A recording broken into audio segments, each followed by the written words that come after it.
여러분을 아주 오래된 마법과 따뜻한 가족 이야기가 흐르는 특별한 동화 속으로 초대합니다. 탁자야, 하얀 천을 펼치고 맛있는 음식을 차려라. 단 한마디 주문으로 눈부신 만찬이 나타난다면 얼마나 놀라울까요? 하지만 마법이 항상 행복만을 부르는 것은 아니었죠. 거짓말하는 염소, 억울하게 집을 떠난 새 형제, 그리고 탐욕스러운 여관 주인까지. 이 모든 이야기는 한밤의 작은 모험처럼 보였지만 결국 한 가족을 다시 하나로 만들어 주었습니다. 자, 이제 마음을 편히 하고 조용히 눈을 감아보세요. 지금부터 마법 같은 동화가 시작됩니다. 오래전 조용한 마을 끝 작은 집 한 채에 한 재단사와 그의 세 아들이 살고 있었습니다. 그 집에는 가족 모두가 아끼는 단 하나의 암염소가 있었지요. 어느 날 첫째 아들은 염소를 데리고 집 근처 공동묘지 언덕으로 갔습니다. 늦은 오후 햇살이 길게 내려앉고 바람은 잔잔히 풀잎을 스쳤습니다. 염소는 연한 풀을 맛있게 뜯고 있었지요. 시간이 흘러 해가 저물 무렵 첫째 아들은 염소에게 다가가 조용히 물었습니다. 염소야, 배부르드 먹었니? 배가 빵빵해요. 더는 못 먹겠어요. 매. 첫째 아들은 미소를 지으며 염소를 데리고 집으로 돌아왔습니다. 그러나 아버지는 직접 확인해 보기로 했죠. 재단사는 아랫문을 열고 어둑한 외양간으로 들어가 속삭였습니다. 염소야, 정말 배불러? 배부르긴요. 여기저기 무덤만 뛰어다녔지 풀 한 포기 못 먹었어요. 매. 그 순간 재단사의 얼굴은 분노로 붉게 물들었습니다. 뭐라고? 그는 벽에 걸린 자를 움켜쥐고 첫째 아들을 호되게 꾸짖으며 쫓아냈습니다. 이렇게 첫째 아들은 억울하게 집을 떠나게 되었습니다. 다음 날 아침, 두 번째 아들은 마음을 단단히 먹고 염소를 데리고 나갔습니다. 그는 울타리 따라 자란 부드러운 새풀만 골라 열심히 먹였습니다. 햇살 아래 풀 냄새가 은은히 퍼지고 염소는 정말 만족스러운 듯 보였지요. 해가 붉게 넘어갈 때쯤 그는 염소에게 조심스레 물었습니다. 염소야, 배부르지? 배가 꽉 찼어요. 더 못 먹어요. 매. 두 번째 아들은 거의 춤이라도 출 듯 기쁜 마음으로 집에 돌아왔습니다. 하지만 재단사는 또다시 직접 확인하러 외양간으로 들어갔습니다. 염소야, 이번엔 정말 배부르지? 배부르긴 무슨, 무덤 사이만 뛰어다녔고 풀도 없었어요. 매. 재단사는 또다시 분노를 참지 못했습니다. 그는 둘째 아들마저 거짓말장이라 몰아붙이며 집에서 내쫓았습니다. 염소의 거짓말은 점점 더 큰 불행을 만들기 시작했습니다. 이제 막내 아들의 차례였습니다. 그는 형들처럼 억울해지고 싶지 않아 숲속 깊숙이 연한 풀과 잎사귀가 가득한 곳을 찾아 헤맸습니다. 새들이 지저귀고 바람이 잔잔히 흔들리는 평화로운 숲속. 염소는 배부르게 행복하게 풀을 먹었습니다. 해가 지고 노을이 퍼질 때 막내는 염소에게 상냥하게 말했습니다. 염소야, 이제 정말 배부르지? 네, 배가 꽉 찼어요. 더 못 먹어요. 매. 막내는 안도의 한숨을 내쉬며 염소를 데리고 집으로 돌아갔습니다. 그러나 재단사는 여전히 의심스러워 외양간으로 내려갔습니다. 염소야, 이번에는 정말이지 배부른 게 맞니? 아니요, 하나도 못 먹었어요. 무덤 사이만 뛰어다녔어요. 매. 이런 버릇없는 자식들 같으니. 재단사는 크게 소리치며 막내 아들마저 쫓아냈습니다. 이렇게 세 아들은 모두 염소의 거짓말 때문에 집을 떠나야 했습니다. 세 아들이 모두 떠나고 집에는 제단사와 염소만 남았습니다. 다음 날 아침 제단사는 조용히 외양간 문을 열었습니다. 싸늘한 새벽 공기 속에서 염소는 태연하게 꿈지락거리고 있었지요. 제단사는 부드럽게 염소의 등을 쓰다듬으며 말했습니다. 가자, 우리 귀염둥이. 오늘은 내가 직접 널 배부르게 해줄게.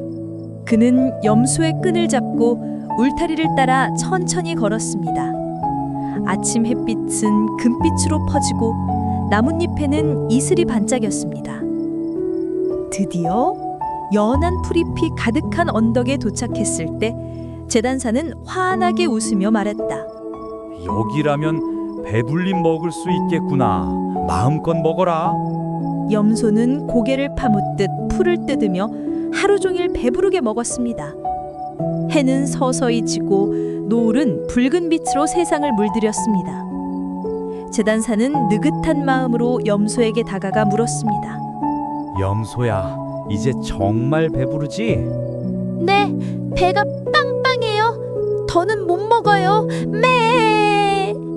제단사는 가벼운 미소를 지으며 염소를 데리고 집으로 돌아왔습니다. 하지만 마음 한켠에선 이상한 불안이 스쳐 지나갔습니다. 이번엔 정말 맞겠지? 이런 생각이 계속 머릿속을 맴돌았죠. 그는 다시 한번 직접 확인해 보기로 했습니다. 외양간으로 내려가 조용히 속삭였습니다. 염소야, 이제 진짜 배부른 게 맞지? 배부르긴요. 풀 한 포기 못 먹었어요. 여기저기 뛰기만 했죠. 매. 그 순간 제단사의 얼굴은 굳어버렸습니다. 드디어 깨달은 것입니다. 세 아들은 모두 누명이었고 거짓말쟁이는 바로 이 염소였다는 사실을 분노와 후회가 뒤섞여 제단사는 떨리는 목소리로 외쳤습니다. 배신자 같은 염소 같으니 이젠 더 이상 속아줄 수 없다. 그는 염소의 머리를 박박 밀고 매질을 해 쫓아냈습니다. 외양간 문은 싸늘하게 닫혔고 제단사는 혼자 남은 집을 바라보며 깊은 한숨을 내쉬었습니다. 그리고 잃어버린 새 아들이 얼마나 보고 싶은지 뒤늦게 마음이 저며오는 것이었습니다. 집을 떠난 첫째 아들은 홀로 방황 끝에 한 목수의 집에 도착했습니다. 해질 무렵 작업장에서는 톱밥 냄새가 은은하게 흘러나왔고 따뜻한 노란 빛이 창문 사이로 새어나오고 있었지요. 목수는 첫째를 따뜻하게 맞아들이며 일자리를 주었습니다. 시간이 흐르며 첫째 아들은 부지런함과 성실함으로 누구보다 빨리 기술을 익혔습니다. 그리고 어느 날 마침내 스승은 미소를 띠고 그를 불렀습니다. 이제 너는 훌륭한 목수다. 그러니 떠나 세상을 경험해 보거라. 첫째 아들은 고개를 숙여 인사하려 했습니다. 그런데 그때 스승은 조용히 작업대 뒤에서 작고 평범한 나무 탁자 하나를 꺼내 들었습니다. 탁자는 아주 평범해 보였습니다. 그러나 스승의 눈빛은 신비하게 반짝였습니다. 이 탁자는 평범한 것이 아니다. 앞에 놓고 이렇게 말해보아라. 탁자야, 하얀 천을 펼치고 맛있는 음식을 차려라. 순간 공기 중에 아주 은은한 빛이 번졌습니다. 첫째 아들은 숨을 삼키며 조심스럽게 탁자 앞에 섰습니다. 그는 스승이 알려준 주문을 그대로 외쳤습니다. 탁자야, 하얀 천을 펼치고 맛있는 음식을 차려라. 그 순간 탁자 위에 하얀 천이 스르륵 펼쳐지고 황금빛 수프, 향기로운 고기 요리, 신선한 빵과 그리고 반짝이는 포도주까지 눈부신 진수청산이 차려졌습니다. 빛은 마치 별가루처럼 반짝이며 작업장을 가득 채웠습니다. 첫째 아들은 그 자리에서 얼어붙은 듯 서 있다가 천천히 미소를 지었습니다. 그동안의 슬픔과 외로움이 한순간 따뜻함으로 녹아내렸습니다. 자, 가져가거라. 너에게는 이 탁자가 평생의 친구가 되어줄 것이다. 첫째 아들은 깊숙이 고개를 숙여 감사 인사를 올렸습니다. 그리고 여행자의 짐 속에 작고 평범하지만 놀라운 마법 탁자를 넣고 새로운 여정을 시작했습니다. 숲길을 따라 펼쳐지는 노을빛 하늘 아래 그의 발걸음은 가벼웠고 마음속에는 작은 희망의 불빛이 다시 타오르고 있었습니다. 며칠을 여행한 끝에 첫째 아들은 드디어 고향으로 가는 길목에 있는 작은 여관에 도착했습니다. 해는 이미 산 너머로 넘어갔고 따뜻한 등불이 켜진 여관 안에서는 사람들의 웃음소리와 식사하는 소리가 새어나왔습니다.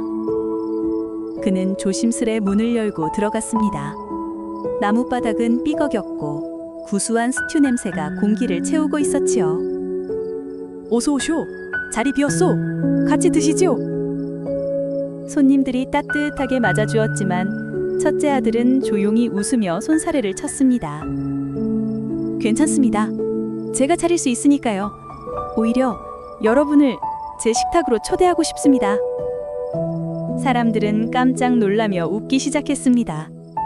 그저 농담인 줄 알았지요. 그러나 첫째 아들은 천천히 여행 가방에서 나무 탁자를 꺼내 여관 한가운데에 내려놓았습니다. 그리고 조용히 주문을 외쳤습니다. 탁자야, 흰 천을 펼치고 맛있는 음식을 차려라. 그러자 여관 안에 금빛 먼지가 퍼지듯 은은한 빛이 일렁이며 탁자를 감쌌습니다. 하얀 천이 부드럽게 스르륵 펼쳐지고 자글자글 고기 요리, 따끈한 수프, 대접 가득 포도주까지 눈부신 향연이 나타났습니다.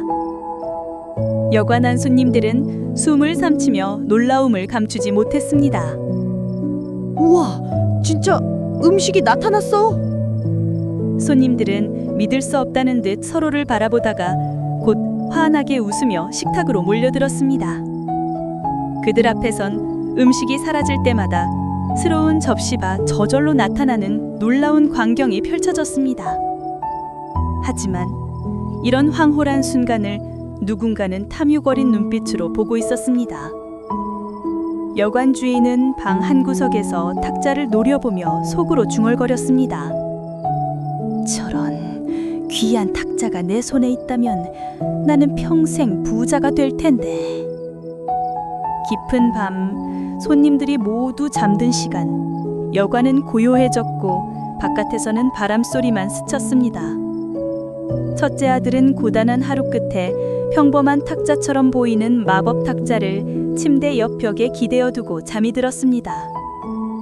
그때 복도 끝에서 조심스레 삐걱 하는 소리가 들렸습니다. 이제야 기회가 왔군.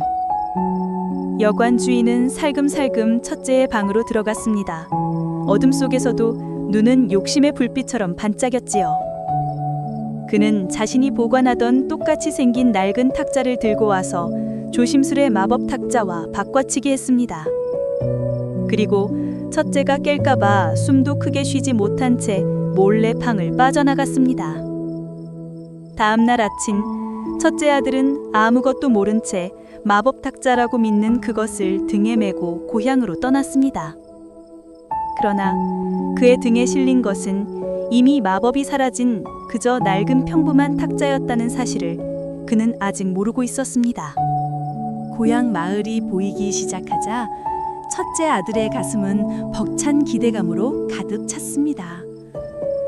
집 굴뚝에서 피어오르는 연기, 익숙한 마당, 그리고 오래된 나무문까지 모든 것이 그리웠지요. 그는 조심스레 문을 두드렸습니다. 우리 큰아들 돌아왔구나. 재단사는 아들을 꼭 끌어안으며 반갑게 맞이했습니다. 그동안의 서운함이 눈 녹듯 사라지는 듯 했지요. 하지만 첫째 아들은 자신이 가져온 특별한 선물을 가장 먼저 보여주고 싶었습니다. 그는 수줍은 듯 말했습니다. 아버지, 제가 여행하며 얻은 보물이 있어요.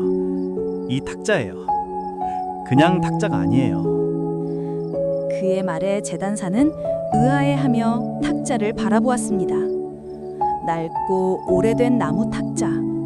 마법 같은 건 전혀 보이지 않았죠. 그러나 첫째 아들은 버선발로 뛰어다니며 친척들과 이웃들을 모두 불렀습니다. 여러분, 자, 보세요. 탁자야, 하얀 천을 펼치고 맛있는 음식을 차려라. 그러나 탁자는 미동도 하지 않았습니다. 하얀 천은 나타나지 않았고 음식도 차려지지 않았습니다. 사람들은 서서히 웅성거리기 시작했습니다. 뭐지? 그냥 평범한 탁자인데? 혹시 농담 아니었나요? 첫째 아들의 얼굴은 서서히 창백해졌습니다. 심장은 쿵 하고 내려앉았고 손끝은 떨리기 시작했습니다. 그는 다시 한번 외쳤습니다. 거의 울먹이는 목소리로. 탁자야, 제발 음식 좀 차려줘. 하지만 탁자는 여전히 그저 낡은 나무 조각이었습니다. 친척들은 난처한 미소를 지으며 하나 둘 떠나갔고 식탁 위에는 텅 빈 침묵만이 남았습니다. 아들아, 너 사기꾼에게 속은 것 같구나. 그 말에 첫째 아들의 어깨는 힘없이 내려앉았습니다. 그의 가슴은 찢어질 듯 아팠고 자신이 믿어온 모든 것이 무너져 내리는 듯 했지요. 밤이 찾아와 집은 조용해졌습니다. 첫째 아들은 쓸쓸히 밖을 바라보며 속삭였습니다. 대체 어디서 잘못된 거지? 그 누구도 아직 몰랐죠. 모든 비극의 시작은 그 탐욕스러운 여관 주인의 손에서 비롯되었음을. 한편 둘째 아들은 먼 길을 떠나 오래된 풍차가 있는 마을에 도착했습니다. 하얀 밀가루가 날리는 방앗간 안에는 따뜻한 햇빛이 비스듬히 내려와 참 평화로운 분위기를 만들고 있었죠. 방앗간 주인은 성실한 둘째 아들을 흔쾌히 받아들였고 둘째 아들은 누구보다 부지런히 일하며 금세 믿음을 얻었습니다. 넌 참 착하고 성실하구나. 이제 이 일을 떠나 세상을 돌아볼 때가 됐지. 이건 내가 너에게 주는 선물이다. 주인은 마국간에서 다소 평범해 보이는 작은 당나귀 한 마리를 데려왔습니다. 둘째 아들은 고개를 갸웃했지요. 스승님, 저 당나귀가 대체 어떤 선물이라는 건가요? 이 녀석은 보통 당나귀가 아니다. 자, 잘 들어라. 바닥에 천을 깔고 이 당나귀를 올린 다음 브리클레브릿이라고 말해봐라. 순간 공기가 살짝 떨리는 듯했고 당나귀의 눈이 반짝하고 빛났습니다. 둘째 아들은 조심스럽게 천을 펼쳐 바닥에 깔고 당나귀를 그 위에 올린 뒤 스승이 알려준 주문을 외쳤습니다. 브리클레브릿. 그러자 쨍쨍쨍쨍 금빛 햇살처럼 반짝이는 작은 황금 조각들이 당나귀 앞과 뒤에서 우수수 쏟아져 내리기 시작했습니다. 천 위에는 눈부신 황금이 쌓여갔고 둘째 아들의 눈은 커다래졌습니다. 우와, 우와, 진짜 금이야. 스승님, 감사합니다. 당나귀는 어깨를 으쓱해 마치 별것도 아닌 걸 하는 듯 귀를 살짝 흔들었습니다. 그 모습은 참 귀엽고 익살스러웠죠. 이제 둘째 아들은 세상을 여행하며 굶주릴 걱정도 돈 걱정도 없게 되었습니다. 그는 따뜻한 마음으로 결심했습니다. 이 금을 가지고 아버지께 기쁨을 드리자. 그렇게 그는 황금빛 당나귀와 함께 고향을 향해 길을 나섰습니다. 하지만 그의 앞에는 또 다른 시련이 기다리고 있었습니다. 황금빛 당나귀와 함께 길을 떠난 둘째 아들은 어느새 고향으로 가는 익숙한 숲길에 들어섰습니다. 해가 저물 무렵 길가에 마지막으로 남은 작은 여관이 나타났습니다. 바로 형이 마법 탁자를 빼앗겼던 그곳이었습니다. 둘째 아들은 아무것도 모른 채 당나귀를 이끌고 여관 문을 열었습니다. 어서 오시오. 이 당나귀 뭔가 심상치 않은데? 여관 주인님 괜찮습니다. 제가 직접 이 녀석을 묶겠습니다. 그러시지요. 둘째 아들이 마구간으로 들어가자 여관 주인의 눈빛은 서서히 욕심으로 물들었습니다. 지난번엔 닭자를 얻었지. 이번엔 당나귀인가? 그는 몰래 문틈으로 둘째를 지켜보았습니다. 둘째 아들은 혹시 몰라 마구간 안에서 조용히 천을 깔고 당나귀를 그 위에 올렸습니다. 그는 속삭이듯 주문을 외쳤습니다. 브리클레브릿. 그러자 황금은 다시 한번 와르르 쏟아져 내렸습니다. 마구간 안이 반짝이는 금빛으로 가득 찼습니다. 둘째 아들은 미소를 지으며 천을 접고 당나귀를 쓰다듬었습니다. 역시 이번엔 황금 당나귀인가? 이걸 손에 넣으면 나는 밤이 깊어지고 여관은 조용해졌습니다. 바람은 처막 끝을 스치며 울었습니다.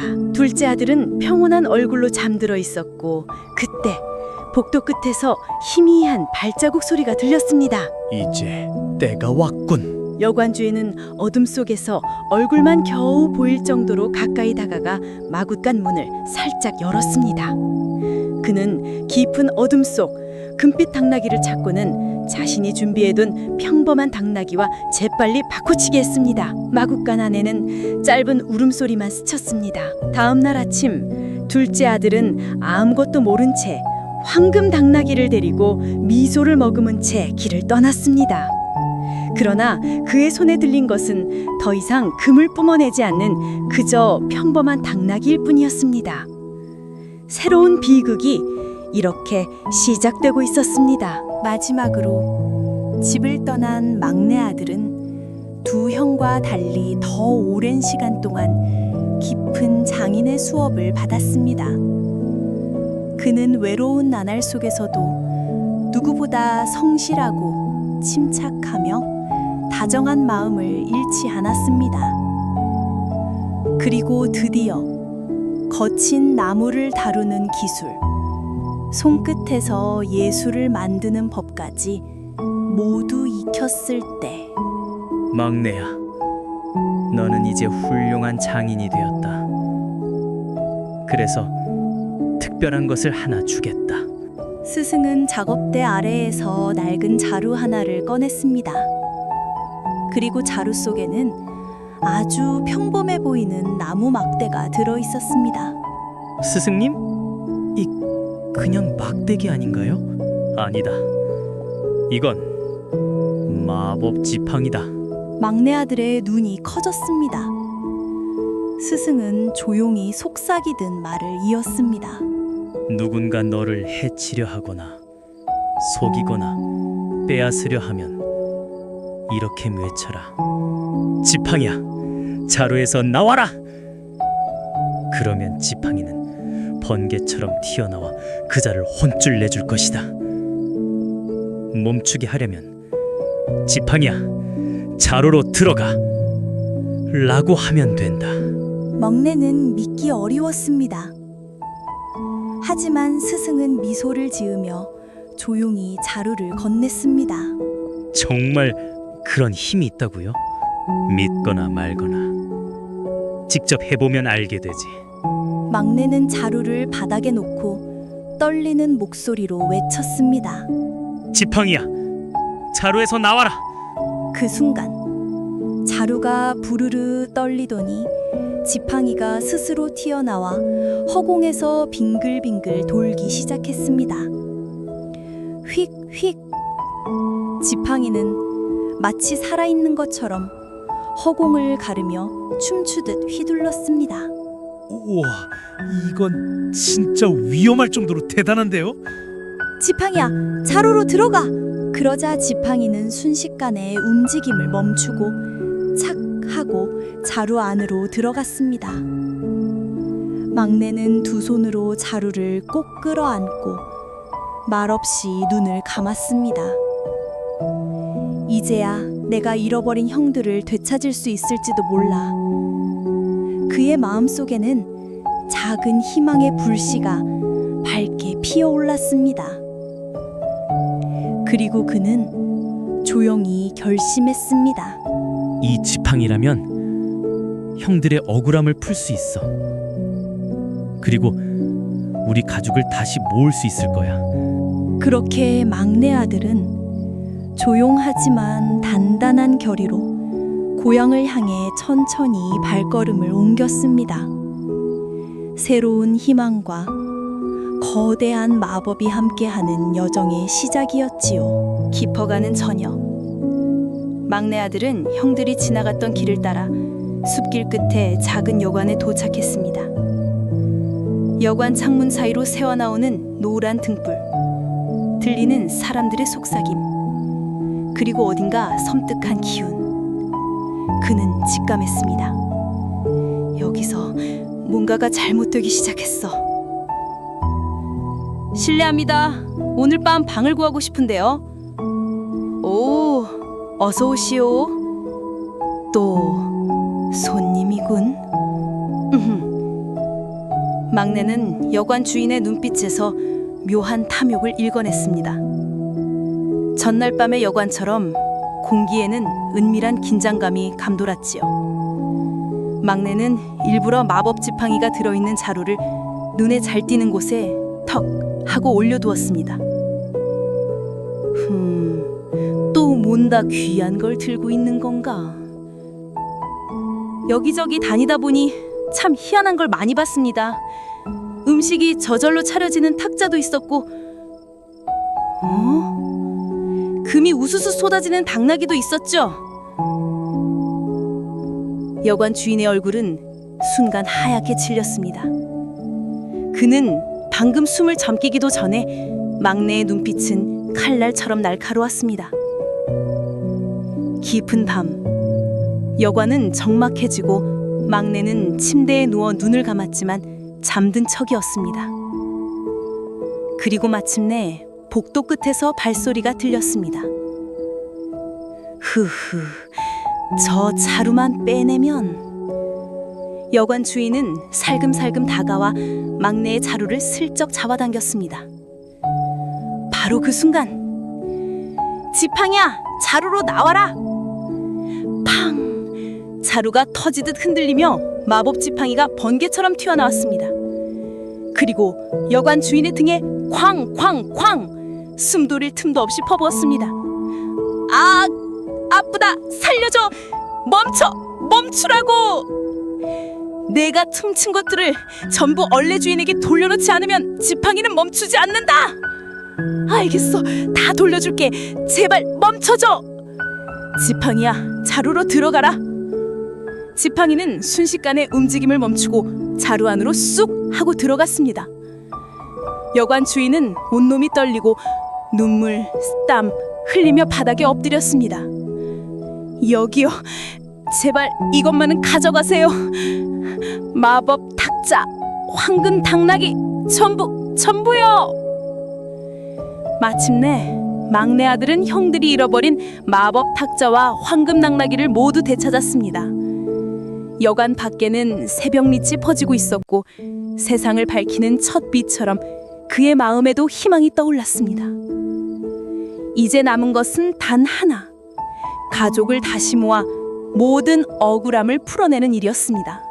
새벽바람이 맑게 스쳐가던 그때 막내 아들은 형들이 일하던 마을들을 찾아다니며 마침내 두 형과 다시 만나게 되었습니다. 서로를 본 순간 세 사람의 눈에는 기쁨과 그리움이 동시에 번져 올랐습니다. 긴 여행, 긴 고생, 긴 오해들이 모두 사라지는 듯 서로를 꼭 껴안았습니다. 형들, 이제 모든 걸 되찾았어. 우리 아버지께 돌아가자. 그래, 이제야 집으로 돌아갈 수 있겠구나. 세 형제는 함께 고향으로 향했고 집 앞에 도착했을 때 제단사는 문간에서 조용히 빗자루질을 하고 있었습니다. 그리고 문득 고개를 들었을 때 세 아들이 모두 서 있는 모습을 보고 그의 손에서 빗자루가 툭 떨어졌습니다. 아들들아, 정말 돌아온 거냐? 그는 터져 나오는 눈물을 참지 못하고 세 아들을 차례로 안아주었습니다. 그 순간 오랜 상처가 천천히 봉합되는 듯 따뜻한 공기가 집안을 가득 채웠습니다. 그리고 세 형제는 아버지를 위한 가장 특별한 만찬을 준비했습니다. 막내는 마법 탁자를 방 한가운데 펼쳐놓고 조용히 말했습니다. 형, 시작해줘. 탁자야, 하얀 천을 펼치고 맛있는 음식을 차려라. 그러자 온 방안이 금빛으로 빛나며 푸짐한 음식이 하나둘 나타났습니다. 따뜻한 빵, 향기로운 스프, 반짝이는 포도주까지. 제단사는 말문이 막혀 그저 탁자만 바라볼 뿐이었습니다. 이번은 둘째 형 차례야. 부릿그레부릿. 황금빛이 비처럼 쏟아졌습니다. 친척들은 놀라 비명을 지르고 아이들은 기쁨에 뛰어다녔습니다. 그날 밤 집안은 평생 느껴보지 못한 웃음, 따뜻함, 풍요로움으로 가득 채웠습니다. 제단사는 눈시울을 붉히며 말했습니다. 내 아들들아, 용서해다오. 나는 염소의 거짓말에 속았을 뿐이다. 그리고 염소는 머리가 반들반들해진 채 숲속을 헤매다가 여우굴에 숨어 살려 했습니다. 하지만 여우는 어둠 속 번쩍이는 염소의 커다란 눈을 보고 깜짝 놀라 도망쳤고 곰도 다른 동무들도 모두 겁을 먹고 달아났습니다. 결국 작은 벌이 염소의 머리 위에 살짝 내려앉아 찍 하고 쏘자 염소는 매 하고 비명을 지르며 숲속 깊은 곳으로 달아났습니다. 그 후로 아무도 그 염소를 본 적이 없다고 합니다. 이렇게 해서 세 형제는 다시 가족이 되었고 행복과 풍요 속에서 오래오래 평화롭게 살았답니다. 이렇게 해서 거짓말쟁이 염소로 인해 흩어졌던 가족은 다시 서로의 품으로 돌아왔습니다. 마법 탁자와 황금 당나귀, 그리고 용감한 지팡이의 힘보다 더 위대한 것은 바로 서로를 향한 사랑과 용서였습니다. 세 형제는 이제 아버지와 함께 따뜻한 집에서 웃음과 행복 속에 오래오래 살았답니다. 오늘도 끝까지 함께 들어주셔서 진심으로 감사합니다. 여러분의 응원은 우리에게 큰 힘이 됩니다. 좋아요와 구독 그리고 알림 설정도 꼭 부탁드릴게요. 다음 동화에서도 다시 만나길 기다릴게요. 평온한 밤 되세요. 안녕히 계세요.